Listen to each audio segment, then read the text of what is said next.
السلام علیکم خواتین و حضرات، زاویہ غامدی کی اگلی نشست میں محترم جناب جاوید احمد غامدی صاحب کے ساتھ میں ہوں وقاص خان، اور میرے ساتھ موجود ہیں حسنین اشرف صاحب۔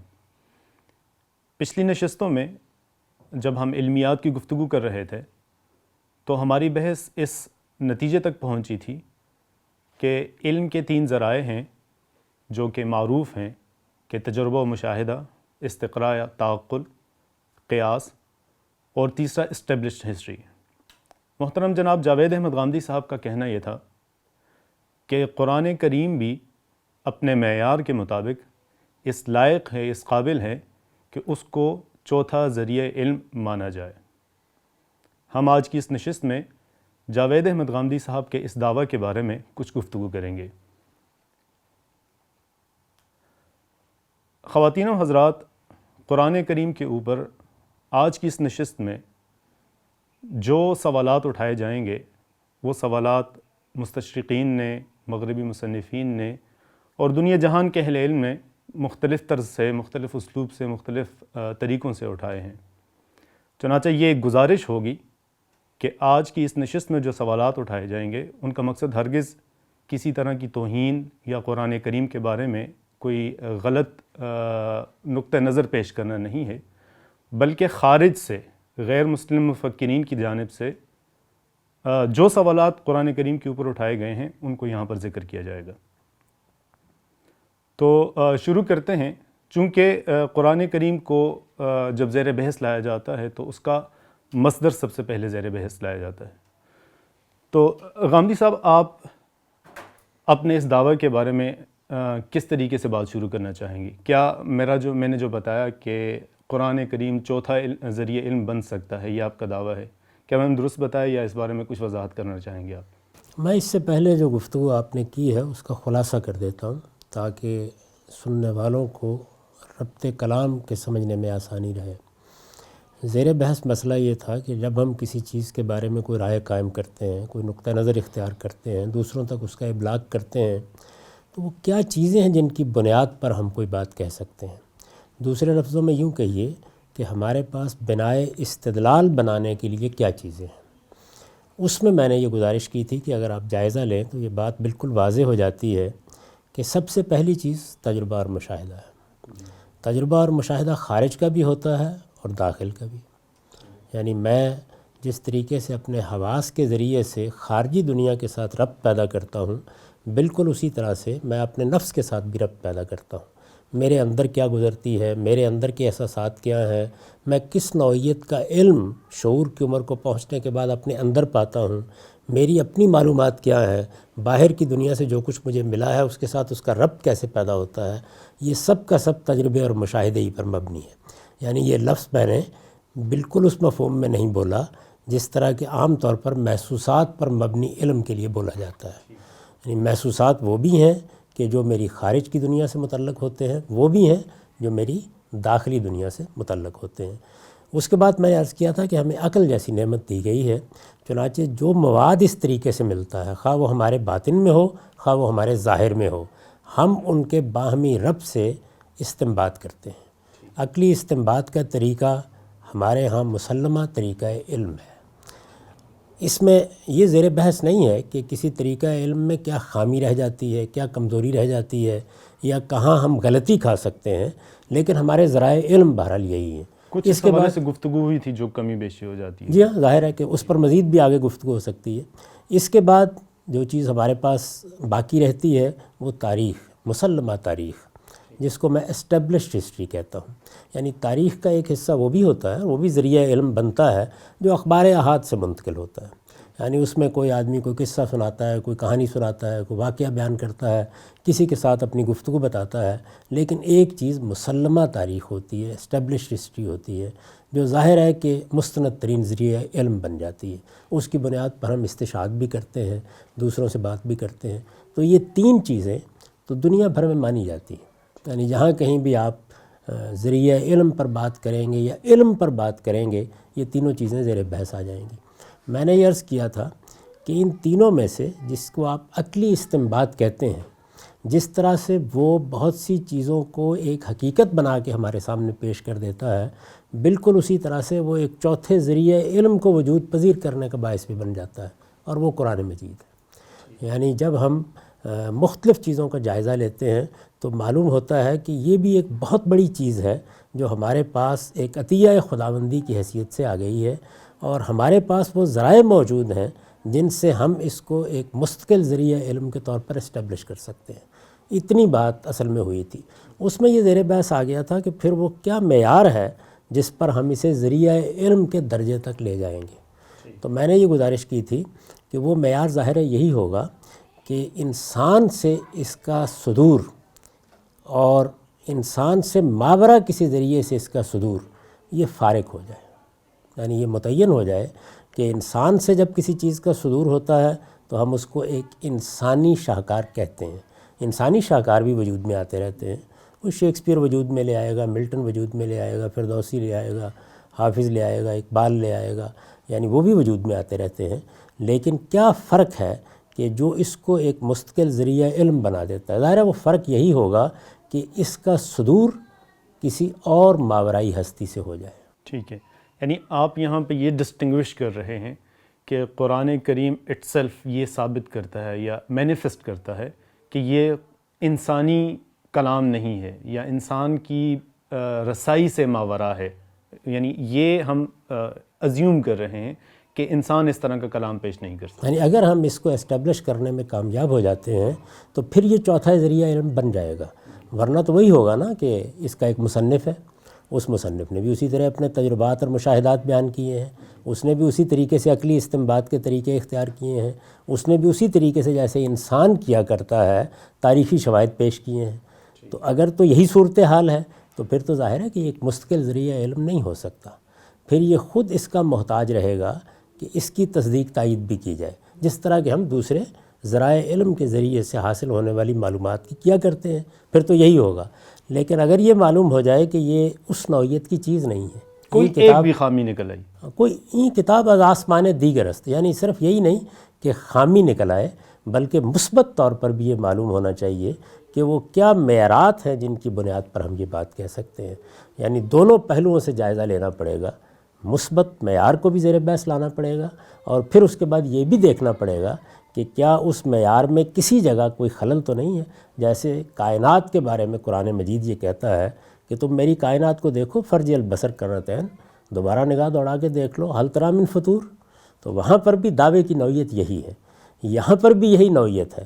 تو اس کو پھر دیکھیں گے ہم کہ کیا فی الواقع وہ اس معیار پر پورا اترتا ہے کہ آپ اس کو ایک چوتھے ذریعہ علم کی جگہ پہ رکھ دیں۔ اچھا سر، ہم جب ذرائع علم کی بات کرتے ہیں تو آپ جب بطور ذریعہ علم اسے پیش کرتے ہیں تو پہلے تین جو ذرائع علم ہیں ان کے مقابل رکھنے کے لیے یا اس طرح کی چیز قرار دینے کے لیے پہلی چیز ہمیں دیکھنی ہوگی کہ پہلے تین ذرائع علم بنتے اس لیے ہیں کہ وہ مشترکات ہیں، یہ پوری انسانیت کی مشترکات ہیں۔ یعنی مجھے آپ کو دلائل دے کے یہ واضح نہیں کرنا پڑتا کہ دیکھو تم استقرا کر سکتے ہو، دیکھو تم دیکھ سکتے ہو، دیکھو مسلمہ تاریخی ہوتی ہے، یہ مشترکات ہیں جو اسے ذریعہ علم بناتے ہیں۔ قرآن کو آپ اگر ذریعہ علم ثابت کرنا چاہتے ہیں تو آپ اسے کیا پرائمری سورس آف نالج، جیسے یہ پرائمری سورس آف نالج ہے مشترکات کی بنیاد پہ، پرائمری سورس آف نالج کہتے ہیں یا سیکنڈری سورس آف نالج مانتے ہیں؟ یہ دیکھیے، یہ تو بالکل درست ہے کہ جب آپ خالص علمی نقطہ نظر سے بات کریں گے تو اس کی حیثیت وہ نہیں ہوگی۔ کیوں؟ وجہ کیا ہے؟ وجہ یہ ہے کہ خود وہ اس بات کا محتاج ہو جائے گا کہ آپ ان ذرائع علم سے اس کی صداقت کو پرکھیں، تو یہ تعلق تو دونوں میں قائم رہے گا۔ اس لیے کہ اگر ان ذرائع علم سے ماورا کوئی چیز ہے تو پھر ظاہر ہے کہ نہ وہ میرے تجربے میں آئے گی، نہ میرے مشاہدے میں آئے گی، نہ اس کے بیان کردہ حقائق عقلی استنباط کے معیار پر پورے اتریں گے، تب تو وہ انسانیت ہی سے ماورا کوئی چیز ہو جائے گی۔ میں چونکہ بحیثیت انسان اپنے انہی ذرائع علم سے فیصلہ کرتا ہوں، تو اس وجہ سے چوتھے ذریعہ علم کا مطلب یہ ہے کہ جیسے مثلا ہم تاریخ کو ایک ذریعہ علم مانتے ہیں، لیکن تاریخ کے ذیل میں پہلے ہمارے پاس صرف بیان ہوتا تھا، آپ نے بیان کر دیا، میں نے بیان کر دیا، مورخ نے لکھ دیا۔ اب ہمارے پاس کچھ ذرائع علم خود تاریخی صداقتوں کی تصدیق کے لیے پیدا ہو گئے۔ آپ یہ دیکھتے ہیں کہ متحجرات بولنا شروع ہو گئے ہیں، کاربن ڈیٹنگ ہونا شروع ہو گئی ہے، ایک کاغذ آپ کو ملتا ہے تو آپ یہ بتا سکتے ہیں کہ یہ کاغذ کس دور میں وجود میں آیا تھا، اس کے اوپر روشنائی برتی گئی تو وہ کس دور میں بنی تھی۔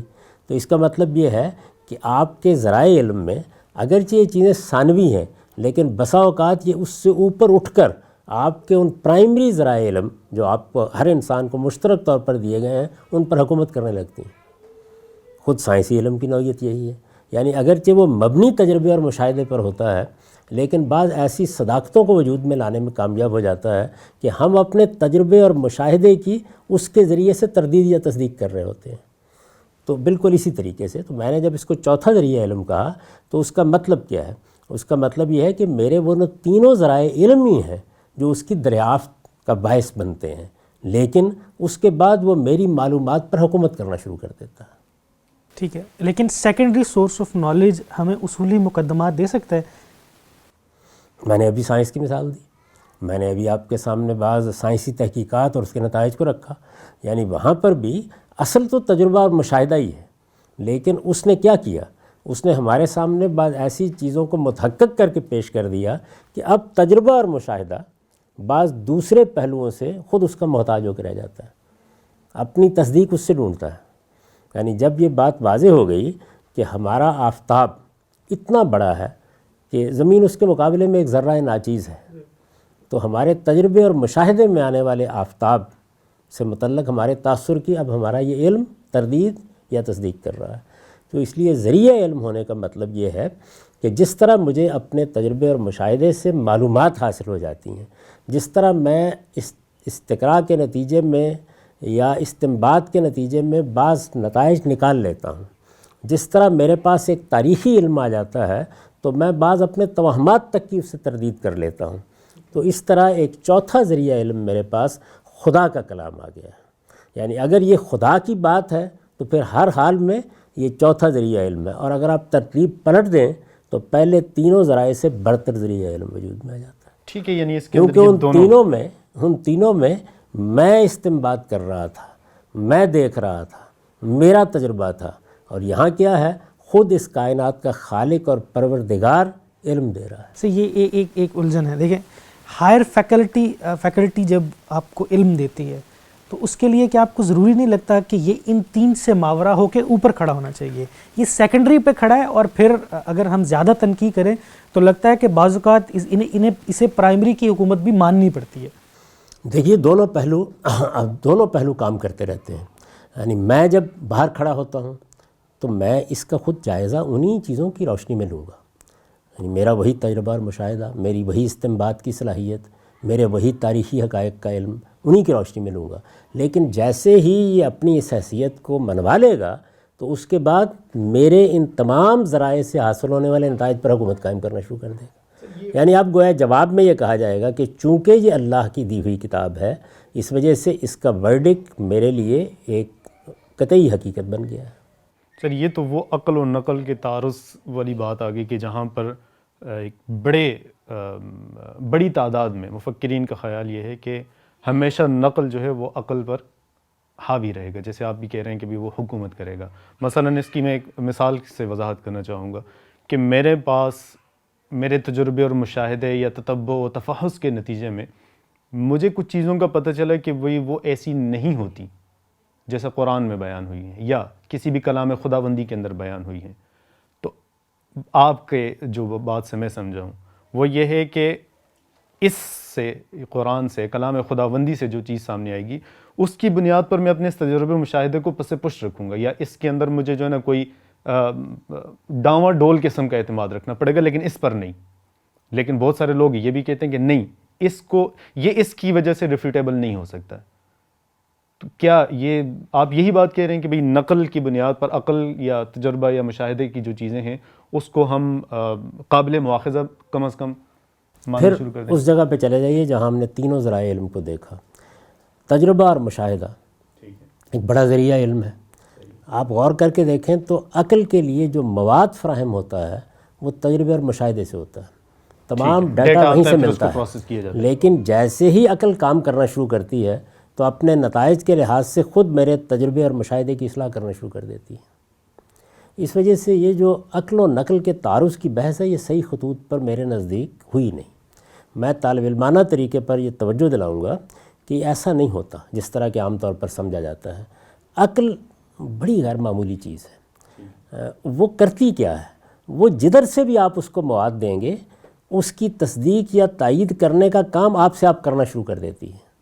تو اس وجہ سے جب وہ قرآن کی بارگاہ میں جائے گی تو اپنی اس حیثیت کو مجروح کر کے نہیں جائے گی، وہ جائے گی اور جا کر سوال اٹھائے گی، بات کرے گی، اور پھر اپنے اطمینان کے لیے خود اپنے ہی معیارات کے مطابق تردید اور تصدیق کے مراحل سے گزرے گی۔ ایسا ہی ہوتا ہے، یعنی یوں نہیں ہوتا کہ یہ دو متعارض چیزیں ہیں جو آپس میں کھڑی رہتی ہیں۔ پہلے کچھ مواد فراہم ہوتا ہے، اس کی بنیاد پر استنباط کے قاعدے قائم ہوتے ہیں، استنباط کا نتیجہ سامنے آتا ہے، اس کو ہم کہتے ہیں یہ اب عقل کہتی ہے، عقل چاہتی ہے، عقل مانتی ہے۔ اس کے بعد قرآن مجید آتا ہے۔ تو قرآن مجید کیا کرے گا؟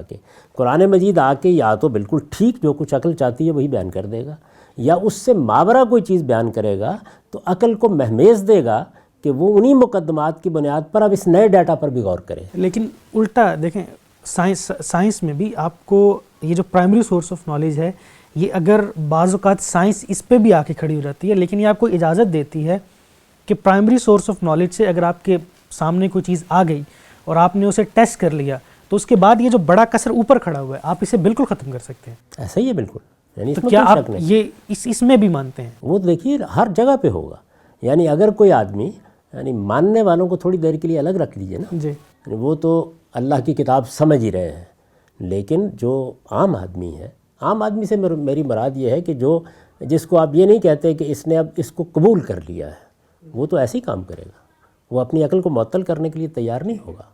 یعنی وہ یہ کہے گا کہ یہ جو بات آپ بیان کر رہے ہیں عقل کے فلاں اور فلاں مقدمات اس کی نفی کرتے ہیں۔ تو اگر آپ سے اس سے بات کرنی ہے تو آپ کو پھر ایک مرتبہ یہ بتانا پڑے گا کہ آپ عقل کو زحمت دیں اور اس سے کہیں یہ نیا پریمیسز ہے، یہ نیا مقدمہ ہے، ذرا اس پر بھی غور کر کے دیکھ لیں۔ تو جس طرح سے عقل ایک مقدمہ قائم کیے ہوئے ہوتی ہے اور ہم یک بے یک آتے ہیں اور آ کر تجربے اور مشاہدے کے کوئی نئے نتائج سامنے رکھ دیتے ہیں، وہ غور کرتی ہے نا اس کے اوپر۔ تو یہ عمل اصل میں جاری رہتا ہے، یعنی عقل اور نقل میں جو تعارض کی بحث ہے وہ اپنی بنیاد میں کوئی حقیقت نہیں رکھتی۔ لازماً آپ کو اسی مرحلے سے گزرنا پڑتا ہے کہ عقل نے جو مقدمات قائم کیے ہیں وہ یا اس پہ نظر ثانی کرنے کے لیے تیار ہو جائے گی، یا کوئی برتر کلام یا برتر علم آ کے نظر ثانی پہ مجبور کر دے گا۔ یہ دونوں کام ہمہ وقت ہوتے رہتے ہیں، اس لیے اس کو اس طرح دیکھنا ہی میرے نزدیک ٹھیک نہیں ہے۔ ٹھیک ہے سر، یہ بات تو بہت دلچسپ ہے، لیکن اب سوال ایک نیا کھڑا ہو جاتا ہے۔ وہ سوال یہ ہو جاتا ہے کہ جب آپ یہ کہتے ہیں کہ بھی عقل یہ چیز طے کرتی ہے، تو عقل کے نتائج ہمیشہ یکساں نہیں ہوتے ہیں۔ تعقل کے نتائج، جب ہم تفکر اور تعقل کرتے ہیں کسی ایک ہی معاملے میں، کسی ایک جگہ کا باشندہ یا کسی خاص تربیت میں پروردہ انسان جب اس پر بحث کرتا ہے، غور و فکر کرتا ہے، تو وہ کچھ اور نتائج لے کر آتا ہے، جبکہ اسی طرح کچھ اور اسی چیز کے اوپر کوئی دوسرا بندہ جب کر رہا ہوتا ہے تو اس کے نتائج بالکل ڈفرینٹ آ جاتے ہیں سامنے۔ ایسے موقع پر وہ فیصلہ کن کیا چیز ہوگی؟ وہی عقل، یعنی اسی کو مہمیز دیا جاتا ہے۔ یعنی ایک طرف سے اگر عقل نے ایک نتیجہ نکالا ہے تو وہ اپنے طریقے استنباط کے ساتھ سامنے آئے گی اور یہ کہے گی کہ میرے مقدمات یہ ہیں اور میرے ان مقدمات سے قیاس کے اس اصول کے اوپر یہ نتیجہ نکلتا ہے۔ دوسرا بھی اسی طرح اپنے آپ کو پیش کرے گا، تو ان کی باہمی معارضت کے نتیجے میں حقائق واضح ہونا شروع ہو جاتے ہیں۔ یہی ہر جگہ ہوتا ہے۔ یعنی علم میں بھی آپ دیکھ لیں کہ آپ اپنا ایک تجربہ بیان کرتے ہیں، ایک دوسرا آدمی آ کے اس کے برعکس اپنا علم پیش کر دیتا ہے، اور ان دونوں کے درمیان تعامل سے ہمارا علم آگے بڑھتا رہتا ہے۔ یہ جو چیزوں کو متحارب کر دینے کا طریقہ ہے، یہ اصل میں فرقہ بند ذہن نے پیدا کیا۔ فرقہ بند میں مذہبی معنی میں نہیں استعمال کر رہا، خالص علمی ذہن ایسے نہیں کرتا۔ یعنی اس کے سامنے حقائق آئیں گے، وہ ان حقائق کے باہمی تعامل سے آگے بڑھتا چلا جائے گا۔ تو قرآن مجید بھی بالکل ایسے ہی کرے گا کہ آپ کے تجربے، آپ کے مشاہدے سے جو چیزیں آپ کو ملی تھیں، آپ نے ان سے عقلی استنباط کر کے ایک مقدمہ قائم کر لیا۔ اب اگر کوئی چیز اس سے متعارض ہو رہی ہے تو آپ کو توجہ دلائے گا کہ واپس جائیے اور واپس جا کے جو آپ نے نتائج نکالے تھے ان پر غور کر لیجئے۔ یہ باہمی طور پر جو غور کرنے کا عمل ہے یہ آپ کو آگے بڑھاتا چلا جاتا ہے، اور اس پہ بحث بھی ہو سکتی ہے، آپ آگے بڑھ سکتے ہیں۔ لیکن ایک ذریعہ علم کا وجود میں آ جانا در حقیقت آپ کے لیے ایک نئی دنیا کا دروازہ کھول دیتا ہے۔ اس سے سر جو ایک نتیجہ میرے خیال میں سامنے آتا ہے وہ یہ ہے کہ پھر تو اس پاسبلٹی کو ہمیں ماننا چاہیے کہ کوئی الگ نتیجے پہ پہنچے، یہ الگ نتیجے پہ پہنچے، دونوں کو ایکولی کنسیڈریبل ایٹ لیسٹ سمجھنا چاہیے اگر اس کو تسلیم نہ بھی کیا جائے۔ مثلا میں یہ کہہ سکتا ہوں کہ جاوید احمد غامدی صاحب چونکہ ماننے والے ہیں، ان کو قرآن مجید سے نتائج یہ وغیرہ وغیرہ جو مل رہے ہیں وہ اس پہ بلیف رکھتے ہیں، لیٹ سپوزڈلی میں اگر اس کو نہیں مانتا ہوں تو ٹھیک ہے، میں جس راستے پہ چل رہا ہوں وہ بھی ایکولی ٹھیک ہے، یہ بھی ایکولی ٹھیک ہے، کیا یہ درست پھر نتیجہ ہوگا؟ دیکھیے بات یہ ہے کہ یہ تو دنیا کے کسی علم میں بھی آپ نہیں کہہ سکتے کہ آپ ٹھیک ہیں، یعنی آپ کہتے ہیں کہ آپ ٹھیک ہیں، مجھے حق ہے کہ میں یہ کہوں کہ آپ ٹھیک نہیں ہیں، میں کہتا ہوں کہ میں ٹھیک ہوں، آپ کو حق حاصل ہے کہ آپ کہیں کہ آپ ٹھیک نہیں ہیں۔ حق کا تعدد نہیں مانا جا سکتا۔ یہ سوال سر، یعنی جب بھی آپ کے سامنے کوئی چیز آئے گی، یہ یا میز ہے یا نہیں ہے، میرے سامنے پڑا ہوا یہ صوفہ ہے یا یہ کوئی لکڑی ہے، دونوں میں سے کوئی ایک ہی چیز ہو سکتی ہے۔ البتہ یہ ممکن ہوتا ہے بعض اوقات کہ ایک چیز کو دیکھنے کے دو زاویے سامنے آ جائیں، یعنی چیز تو ایک ہی ہے لیکن یہ کہ اس چیز کو آپ ایک زاویے سے دیکھ رہے ہیں، میں ایک دوسرے زاویے سے دیکھ رہا ہوں، یہ ممکن ہوتا ہے۔ لیکن مجردات میں گفتگو کرنے کی بجائے ہم اگر بالکل زمین پر آ جائیں تو ہمارا سارا علم اسی طرح سے کام کرتا ہے۔ یعنی کیا تجربے اور مشاہدے کی بنیاد پر ہمارے ہاں دو آراء نہیں ہوتی؟ کیا عقلی استنباط میں ہمارے ہاں دو آراء نہیں ہوتی؟ کیا اسٹیبلشڈ ہسٹری کی انٹرپریشن میں ہمارے ہاں دو آراء نہیں ہو جاتی؟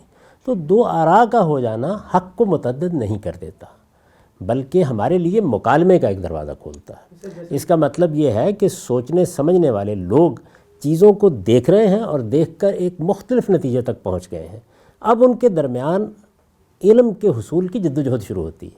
اگر وہ کسی فرقے میں بند نہیں ہیں، کسی تعصب کے ساتھ باتوں کو نہیں دیکھ رہے، تو وہ لازماً دونوں باتوں کا جائزہ لینا شروع کر دیں گے اور اس کے نتیجے میں کوئی حقیقت ان پہ واضح ہو جائے گی۔ ہو سکتا ہے کہ دونوں کا تاثر کسی چیز کے بارے میں غلط ثابت ہو جائے اور ہم ایک تیسری حقیقت کو دریافت کرنے کی طرف آگے بڑھ جائیں۔ وقاص جو بات کہہ رہے ہیں اس میں مثال کے طور پہ میں مذہب کو دیکھتا ہوں اینتھروپولوجی کی نظر سے، میں مذہب کو دیکھتا ہوں سویلائزیشن کی نظر سے، کوئی مذہب کو دیکھتا ہے قانون کی نظر سے، آپ مذہب کو ایک اور نظر سے دیکھتے ہوں گے، کوئی تیسرا شخص کسی اور نظر سے دیکھ سکتا ہے۔ یہ جو زاویہ نظر کا اختلاف ہے، اس میں تو حق متعدد ہوں گے اور ہونا پڑے گا۔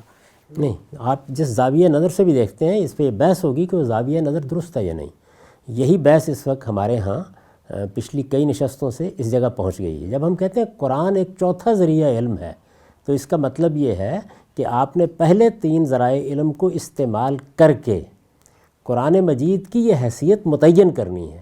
اگر وہ ہو گئی تو جس طرح آنکھ کے دیکھے ہوئے کو جھٹلانا آسان نہیں ہوگا، اس طرح آپ خدا کی کہی ہوئی بات کو بھی آپ نہیں جھٹلا سکیں گے۔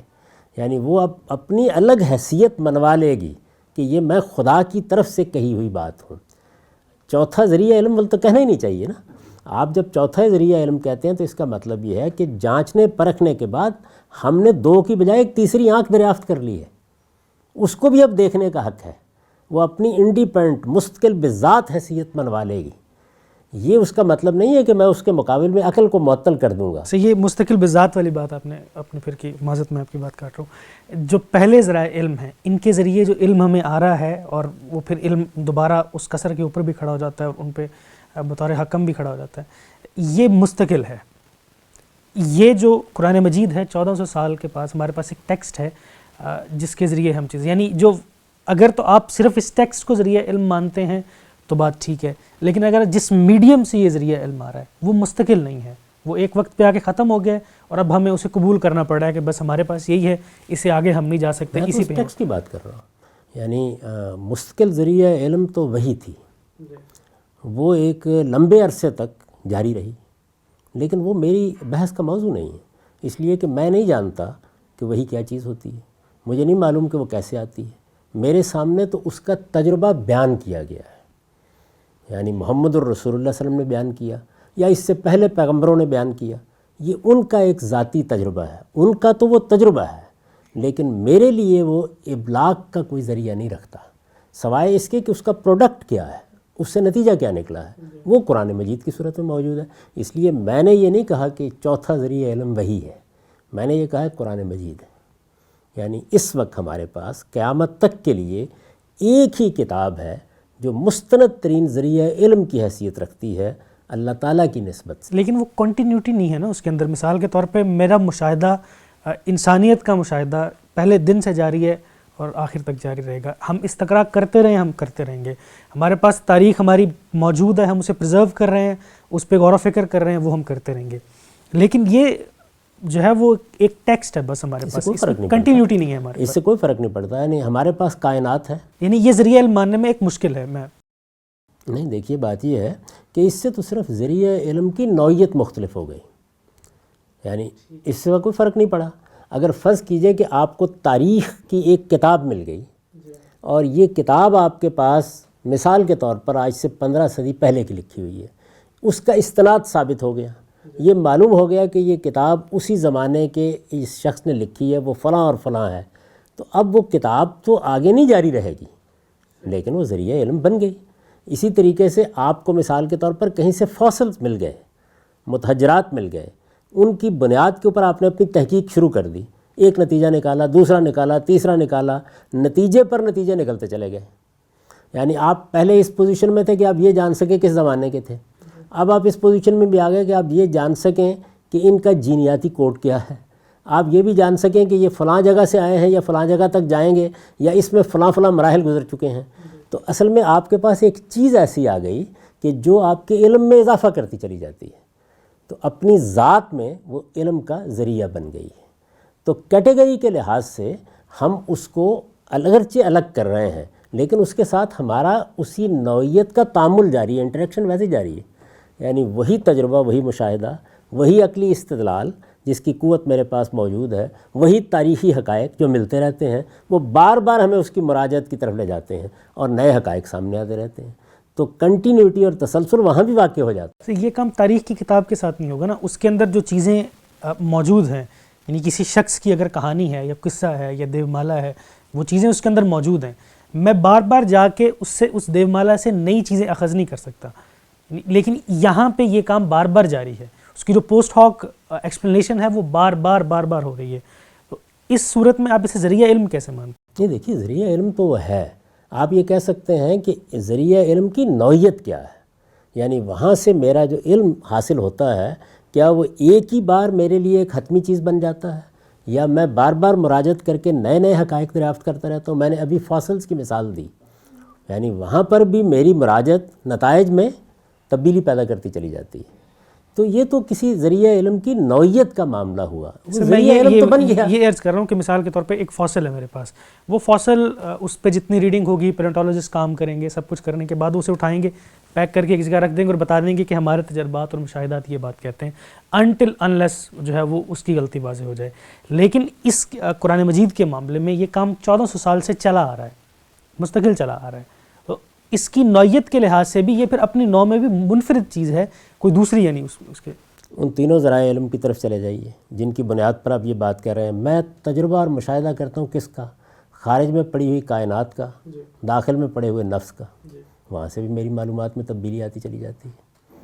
یعنی وہ تجربہ اور مشاہدہ جو آج سے 15 صدی پہلے کے یا 2000 سال پہلے کے انسان کا تھا، کیا آج پہ صحیح؟ اس میں دو وجوہات ہیں. ایک تو یونیورس ایکسپینڈ ہو رہی ہے اور دوسرا اوور دا ٹائم جو ہے وہ ہمارے جو نقص ہے تجربے اور مشاہدے میں وہ دور ہو رہا ہے. یہاں پہ ایسا کچھ نہیں ہو رہا. یعنی یہاں پہ پرائمری سورس آف نالج کے اندر یا اضافہ ہو رہا ہے یا خارج کی چیزیں جو ہیں وہ ایکسپینڈ ہو رہی ہیں. یا میں اپنی مشاہدے کی صلاحیت بڑھا رہا ہوں اس لیے میں نئی چیز دریافت کر رہا ہوں. نہیں، وہاں اپنے تدبر اور تفکر کی صلاحیت بڑھا رہے ہیں. دیکھیے انسان کا معاملہ یہ ہے کہ اس کے علم میں غلطی کیسے ہوتی ہے، یا قلت علم سے ہوتی ہے یا قلت تدبر سے ہوتی ہے. یعنی دو ہی چیزیں ہوتی ہیں ہمیشہ. آپ کے پاس وہ معلومات نہیں تھیں یا وہ ہنر نہیں تھا یا وہ اپروچ کے ذرائع نہیں تھے یا آپ کو جو چیزیں دی گئی تھیں وہ چیزیں ناقص تھیں اور ان کی وجہ سے آپ سے نتیجہ نکالنے میں غلطی ہو گئی. دوسری چیز کیا ہوتی ہے؟ یہ سب کچھ تو موجود تھا لیکن انسان سہل کوش ہے، آرام طلب ہے، غفلت میں مبتلا ہو جاتا ہے. بعض اوقات جس طرح سے اسے تقاضے توجہ سے کام لینا چاہیے نہیں لیتا، تو قلت تدبر واقع ہو جاتی ہے. ایسا یہ قلت علم اور قلت تدبر کو آپ انسانی سطح پر ختم کیسے کر سکتے ہیں؟ اگر آپ یہ تقاضا کرتے ہیں کہ دنیا کو دیکھنے کے نتائج ایک ہی وقت میں نکال کر یہ بند نہیں کیے جا سکتے، یہ نہیں کہا جا سکتا کہ جف القلم، اب جو ہونا تھا ہو گیا، تو یہ قرآن مجید کے بارے میں کیسے ہو سکتا ہے؟ جو بھی چیز ذریعہ علم بنے گی اس کی طرف انسان مراجعت کرے گا۔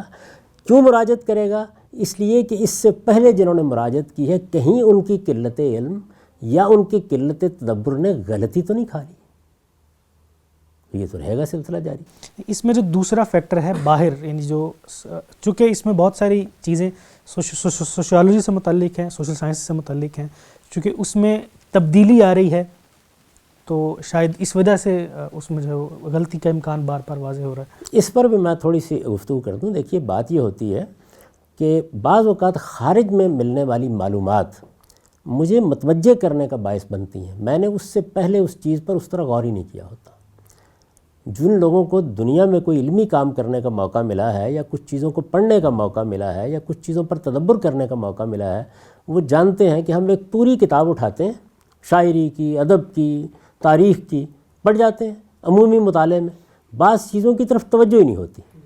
اس کے بعد کوئی مسئلہ پیش آ جاتا ہے، اب جب مسئلے کو سامنے لے کے ہم کتاب کی طرف جاتے ہیں تو معلوم ہوتا ہے کہ یہ بھی نظر انداز ہو گئی تھی بات، یہ بھی نظر انداز ہو گئی تھی بات۔ یہ کس علم میں پیش نہیں آتا؟ آپ دیکھیے اعلیٰ شاعری میں پیش آتا ہے، اعلیٰ ادب میں پیش آتا ہے، نئے نئے پہلو نمایاں ہوتے رہتے ہیں۔ وہ اصل میں نئے پہلو نہیں ہوتے، بلکہ ہم نے غلطی کھائی ہوتی ہے، ہم نے توجہ نہیں دی ہوتی، جس کو میں نے دو لفظوں میں سمیٹ دیا کہ قلت علم نتیجہ نکالنے میں غلطی کھا گئی ہوتی ہے، یا قلت تدبر۔ اب تک کی جو گفتگو ہوئی اس سے میرا ذاتی خیال یہ ہے کہ ہم اب آپ کے اس دعوے کو ذرا پرکھنے کی طرف چلے جائیں۔ نہیں، اس سے پہلے میرا ایک سوال جی ہے۔ جی سر، آپ نے ذریعہ علم کی بات کی، اس میں بنیادی مشکل یہ ہے کہ آج تک کوئی اس ذریعہ علم کے بارے میں وثوق سے یہ بات نہیں کہہ سکا کہ کیا چیز ہے۔ مثال کے طور پہ بادیہ تدبر قرآن میں میزان میں آپ نے یہ بات لکھی ہے کہ آپ بھی یہ بات وثوق سے متعین نہیں کر سکے کہ یہ شاعری ہے، یہ خطیبانہ کلام ہے، یہ کیا ہے، جب کسی چیز کے لیے بنیادی چیز یعنی انٹرپریٹیشن کے لیے بنیادی چیز ہی متعین نہیں ہے۔ تو ذریعہ علم تو بعد میں آئے گا، پہلے تو ہم اٹھا کے دیکھیں کہ بھائی یہ ہے کیا، کوئی متعین کیوں نہیں کر پا رہا کہ یہ شاعری ہے، خطیبانہ کلام ہے، یہ کیا ہے۔ یہ جو آپ نے بات فرمائی ہے نا کہ یہ متعین نہیں کر پا رہا، ایسا نہیں ہے۔ یعنی ہمارے پاس جو انسانی اصناف موجود ہیں ان میں کسی میں نہیں رکھا جا رہا، یعنی یوں نہیں ہے۔ ہمارے پاس پہلے سے بنے ہوئے کچھ سانچے تھے، ایک نئی چیز ہمارے سامنے آئی، وہ ان سانچوں میں نہیں بیٹھ رہا۔ یعنی ہم نظم کا ایک سانچہ رکھتے تھے، سجا کا ایک سانچہ رکھتے تھے، ہم غزل کا ایک سانچہ رکھتے تھے، ہم اسی طریقے سے ڈرامے کا ایک سانچہ رکھتے تھے، ہم مکالمے کا ایک سانچہ رکھتے تھے، مکالمات افلاطون تو دنیا بھر میں شہرت پا گئے۔ تو جتنے سانچے بھی ہمارے پاس موجود تھے جو انسانوں نے بنائے تھے، ان کے اندر نہیں بیٹھتا۔ میں نے جو بات کی ہے وہاں وہ یہ ہے کہ اگر ان تمام سانچوں کو ایک طرف رکھ کے ہم دو اصناف کو سامنے رکھ لیں، نظم اور نثر، تو یہ ایک بڑی تقسیم ہوگی۔ تو آپ یہ نہیں کہہ سکتے کہ یہ نثر ہے جیسے کہ نثر ہوا کرتی ہے، آپ نہیں کہہ سکتے کہ یہ نظم ہے جیسے کہ نظم ہوا کرتی ہے۔ تو یہاں یہ نفی کی جا رہی ہے کہ آپ اپنے کسی ذہنی سانچے کو لے کر نہ آئیے، بلکہ اس کی صنف کو الگ سے پہچانیے۔ اب اگر اس کی صنف کا کوئی مثیل ہوگا تو آپ باور کیجئے ہم اس کا نام رکھ دیں گے۔ یہ کام تو انسان بڑی خوبی کے ساتھ کر سکتا ہے۔ وہاں بھی مشکل یہ پیش آ رہی ہے کہ جیسے ہی نام رکھتے ہیں تو مثیل کوئی نہیں۔ سوال میں بہت اچھا سوال تھا حسنین کا، لیکن میرے خیال میں اس طرف آنے سے پہلے ہم یہ پوچھیں گے کہ یہ ہم تک کیسے آیا ہے، اور کس کا یہ دعویٰ تھا کہ یہ خدا کا کلام ہے، اور وہ جس شخصیت، عزت مآب شخصیت کا یہ دعویٰ تھا، اس شخصیت کی اپنی زندگی کیسے گزری۔ کیا ہم ایسی کسی شخصیت سے یہ ایکسپیکٹ کر سکتے ہیں کہ وہ خدا کا کلام لے کر آئیں گے اور لوگ ان پر تسلیم کر لیں گے؟ اس سے پہلے کہ میں اپنا سوال آپ کے سامنے رکھوں، یہاں پر اختتام کرتے ہیں۔ انشاءاللہ اگلی نشست میں اسی سوال کے ساتھ میں دوبارہ سے یہیں سے سلسلہ کلام جوڑوں گا۔ شکریہ۔